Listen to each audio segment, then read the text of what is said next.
அரிசியும் பருப்பு செய்யலாங்களா. சோம்பு, கொஞ்சம் இஞ்சி, 4 பல் பூண்டு எடுத்துக்கலாங்க. அதை வந்துட்டு நல்லா நைஸாக இடிச்சுக்கலாங்க.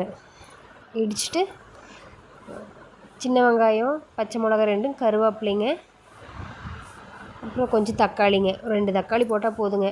அப்புறம் பிரியாணி மசாலாங்க, சாம்பார் பொடிங்க, மஞ்சத்தூளுங்க, அப்புறம் கல்லுப்பு கொஞ்சம் எடுத்துக்கலாங்க. அப்புறம் எண்ணெய் ஊற்றி எண்ணெய் நல்லா காஞ்சதுக்கப்புறங்க அப்புறம் அரைச்சி வச்ச சோம்பு, பூண்டு, இஞ்சி அதெல்லாம் போட்டு இது பண்ணி வச்சுருந்தாங்களா, அதையை போட்டு நல்லா இது பண்ணிக்கலாங்க.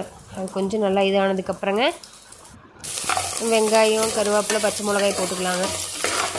அது நல்லா வதங்கினதுக்கப்புறங்க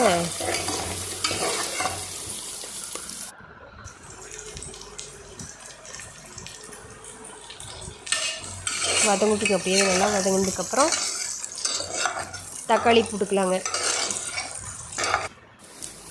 நல்லா வதங்கிடுச்சுங்க. அது இன்னும் தக்காளி போட்டுக்கலாங்க. தக்காளி போட்டு தக்காளி நல்லா வதங்கினதுக்கப்புறம் கொஞ்சம் கல்லுப்பு போட்டுக்கலாங்க. கல்லுப்பு போட்டோம்னா தக்காளி கொஞ்சம் சீக்கிரம், வெங்காயம் தக்காளியில் கொஞ்சம் சீக்கிரம் வதங்கிடுங்க. அப்புறம் பிரியாணி மசாலா, சாம்பார் பொடி, மஞ்சத்தூள் அதெல்லாம் போட்டுக்கலாங்க. போட்டு அது நல்லா வந்துட்டு எல்லாத்தையும் சேர்த்து நல்லா வதக்கிக்கலாங்க. அப்புறம் தண்ணி ஊற்றிட்டுங்க ஊற வச்ச அரிசியும் பருப்பையும் போட்டுக்கலாங்க. போட்டுட்டுங்க அது கொதிக்கும்போது மல்லித்தலையை போட்டுக்கலாங்க. கொதிக்கும்போது போட்டோம்னா சீக்கிரமாக விசில் வந்துடுங்க. மல்லித்தலையும் போட்டுட்டு அப்புறம் ஃபைனலாக சாப்பாடு ரெடி ஆயிடுச்சுங்க.